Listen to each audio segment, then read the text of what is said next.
ready for this? Oh. Like it like that. Yeah.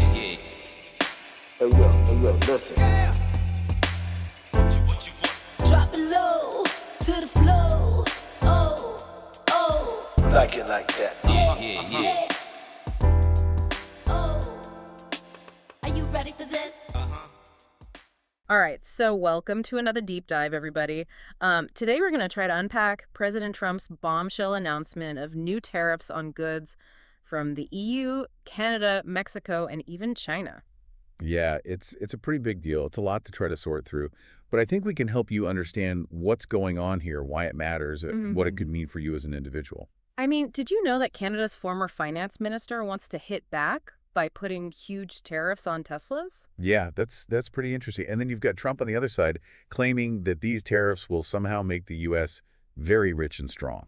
Okay, how does that even work? And we'll break it all down, we'll explore the global reaction, and we'll even discuss how this could affect the price of your next cup of coffee. Okay, so let's get right into it. One of the things that I thought was really interesting was just how big some of these tariffs are. Yeah, these tariffs are not just a slap on the wrist. We're talking 25% on goods from Mexico and Canada and 10% on those coming from China. That's huge. Yeah. And they're going into effect immediately. The EU's in the crosshairs too, although the exact numbers on those tariffs haven't been announced yet. So a 25% jump in price on stuff that we import from Canada and Mexico, I mean, that has to have some pretty serious consequences, Yeah, right? it does. And this is why you see economists are warning about inflation. Okay, so can you break down exactly how this could lead to inflation? True. Inflation happens when prices go up across the board, right? Right. And tariffs are almost guaranteed to have that effect. Think about it. If a company has to pay more to import the materials they need to make their products, they're likely going to raise prices on their products to compensate. Okay. And that increased cost gets passed down to you, the consumer, and suddenly everything from groceries to cars starts getting more expensive. Makes sense. And then this whole thing with the Federal Reserve, what's the connection there? Yeah, so the Federal Reserve, or the Fed, is basically America's central bank. One of their jobs is to try and keep the economy stable, and they do this by adjusting interest rates. Lower interest rates generally encourage borrowing and spending, which can stimulate the economy. Right. But when inflation is a concern, the Fed might raise interest rates to try and slow things down. So these tariffs could actually mess with the Fed's plans to try to, keep the economy going. Yeah, that's right. That's a big deal. But you know what I don't get is why Trump is doing this in the first place. Yeah, he keeps saying unfair trade practices. Right. What does that even mean? Trump's argument is that countries like Canada, Mexico, and China aren't playing by the rules. Yeah. He claims they're manipulating their currencies, subsidizing their industries, and generally making it harder for American businesses to compete. So he's basically saying that it's not a level playing field. Right. And he also specifically called out Canada and Mexico for their handling of issues like illegal immigration and fentanyl trafficking. Oh, wow. Okay, so it's not just about economics then. No, it's definitely about politics, too. Yeah. So is he using these tariffs as a way to, punish them, or maybe as, a bargaining chip to get them to change their policies? It seems that way. He might be hoping that the threat of these tariffs will be enough to force these countries to the negotiating table. But there's also a risk that it could backfire. How so? Imagine you're Canada and the U.S. suddenly slaps a 25% tariff on your goods. You're not just going to take that lying down, right? Yeah. You're probably going to retaliate with your own tariffs on American products. And that's exactly what's happening. Oh, so this is where we get into trade war territory. Exactly. One country raises tariffs, another country retaliates, and pretty soon you have a full-blown trade war in your hands. Yeah. And those rarely end well for anyone involved. Speaking of retaliation, you mentioned earlier that Canada is considering putting tariffs on Teslas. That's right. Chrystia Freeland, Canada's former finance minister, suggested that as a possible countermeasure. Wow. And it's interesting because it would directly impact Elon Musk, who's a known Trump ally. So they're trying to hit Trump where it hurts. Maybe. So what about Mexico? How are they reacting? Yeah, what about Mexico? Mexico's President Sheinbaum seems to be taking a more measured approach so far. She's emphasizing Mexico's sovereignty and dignity, but she hasn't announced any specific retaliatory measures yet. So I guess they're just waiting to see what happens next. It seems like it. But, they're definitely not happy about it. Yeah, of course not. The EU has got to be fuming too, right? Yeah. I mean, Trump specifically said he plans to hit them with tariffs, too. Right. The European Commission has already expressed serious concerns about what they call unnecessary economic disruption, Right. and they've made it clear that they're ready to retaliate with their own tariffs if necessary. So it seems like pretty much everyone is kind of on edge right now, just waiting to see what happens next. Yeah, it's a complex situation with a lot of moving parts. And the potential consequences are huge, not just for the U.S., but for the entire global economy. Okay, so before we get into all that, I want to circle back to China for a second because we haven't heard any direct response from them yet, have we? Not yet. But China has a history of retaliating with tariffs during Trump's first term. So I think we can expect some form of response soon. You okay? And you have to remember that China holds a lot of leverage in this situation. Oh, how so? They're a major holder of U.S. debt, Oh, yeah. which they could potentially use as a bargaining chip. Okay, I hadn't even thought about that. So explain how that works. How could they use our debt against us? Basically, if China decided to sell off a large chunk of the U.S. debt, it could drive down the value of the dollar and potentially destabilize the U.S. economy. Wow. So it's a pretty drastic measure, but it's definitely within their power. This is getting more intense by the minute. Yeah. So we've got tariffs and retaliation and potential trade wars and even the threat of China using our debt against us. What else? We're just getting started. We still need to talk about the potential impact on American businesses and consumers, the political fallout from all of this, and the big question: could this escalate into a full-blown global trade war? All right, well, sounds like we have our work cut out for us. We do. But this is why we do these deep dives, right? Yeah. We break down complex topics like this and help you understand what's really going on, why it matters, and what it might mean for you. Exactly. So buckle up, everybody, because we're about to dive even deeper into the world of trade wars. So, these tariffs aren't just about economics, though. Right. It's not just about the numbers. Right. I mean, trade agreements aren't just about, numbers on a spreadsheet. They're about relationships between countries, too. So how are other world leaders reacting to Trump's decision? Well, as you might expect, there's a whole spectrum of responses. Some countries are kind of taking a wait-and-see approach, hoping that this will blow over or that, negotiations will smooth things out. Yeah. Others are already gearing up for retaliation, like we saw with Canada's suggestion of targeting Tesla with tariffs. Yeah, I'm guessing that countries that rely heavily on exporting goods to the U.S.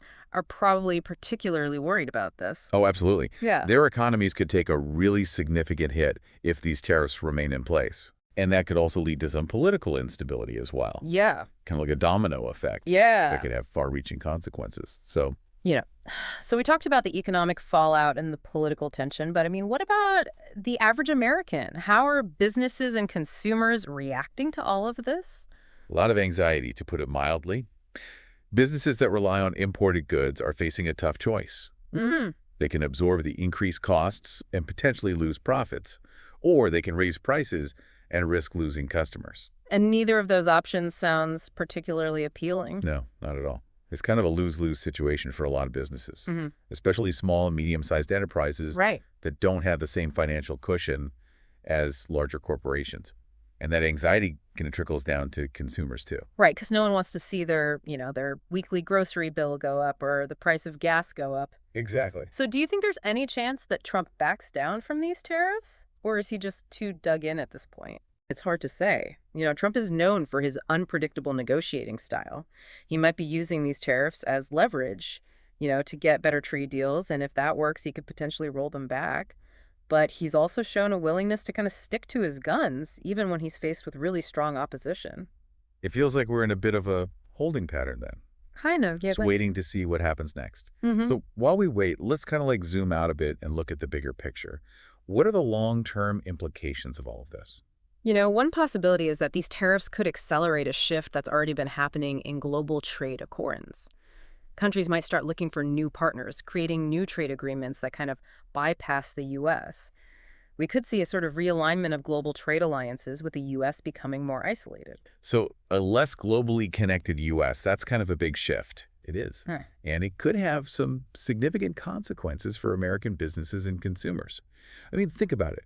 If American companies have less access to global markets, they might lose their competitiveness and struggle to innovate.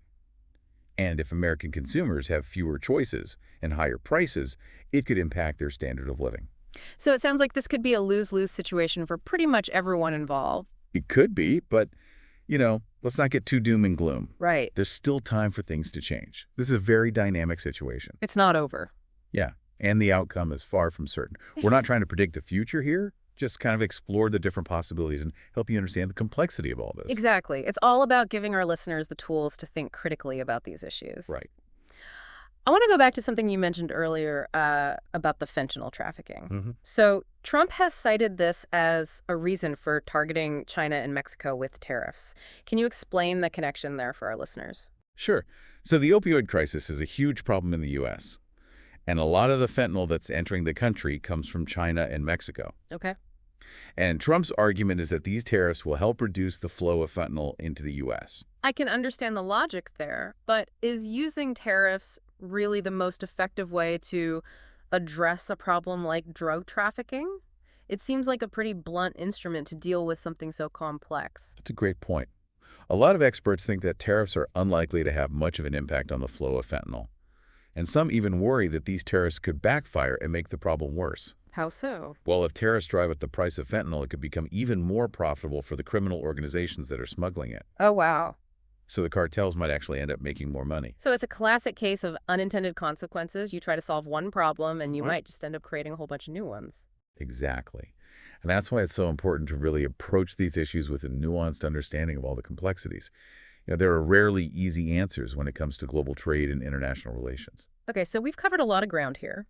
We've talked about the potential for economic fallout and political tension and retaliation and trade wars. Yeah. And even, the complexities of the fentanyl issue. It's a lot to digest. Yeah, it is. But I think we've done a good job of breaking it all down and, highlighting the key points. I want to kind of turn things over to you, the listener, for a second, because we've explored a lot of different perspectives and arguments here. Right. But ultimately, it's up to you to form your own opinions and decide what you believe. That's right. We're not here to tell you what to think, but rather just to give you the information and tools you need to think critically about these issues. Exactly. Yeah. And remember, this is an ongoing story. Things are changing rapidly, Right. and there's still a lot of unknowns. Right. So stay informed, keep an eye on the news, and continue to learn and explore. Okay, so as we wrap up our deep dive into the world of tariffs and trade wars, what are some of the key takeaways you think our listeners should keep in mind? Well, I think the biggest one is that, these tariffs have the potential to impact everyone, not just, big corporations or politicians.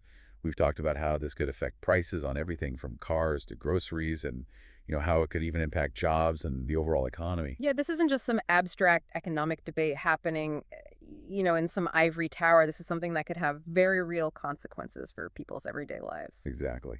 And it's also important to remember that, this whole situation is still unfolding. Right. It's not over. There are a lot of moving parts. Yeah. And the outcome is far from certain.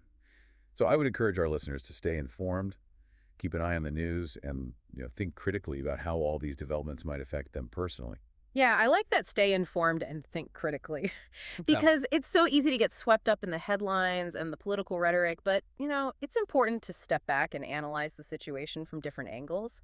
Absolutely. Yeah. And don't be afraid to ask questions and challenge assumptions. The more informed we are, the better equipped we'll be to navigate this complex landscape. Okay, so let's try to distill all of this down to a few key takeaways for our listeners. Yeah. So first, Trump is enacting these tariffs on multiple countries, claiming they're engaging in unfair trade practices. Second, these tariffs are already causing a lot of tension and uncertainty, both domestically and globally. We're seeing strong opposition from businesses and economists, and even some of America's closest allies.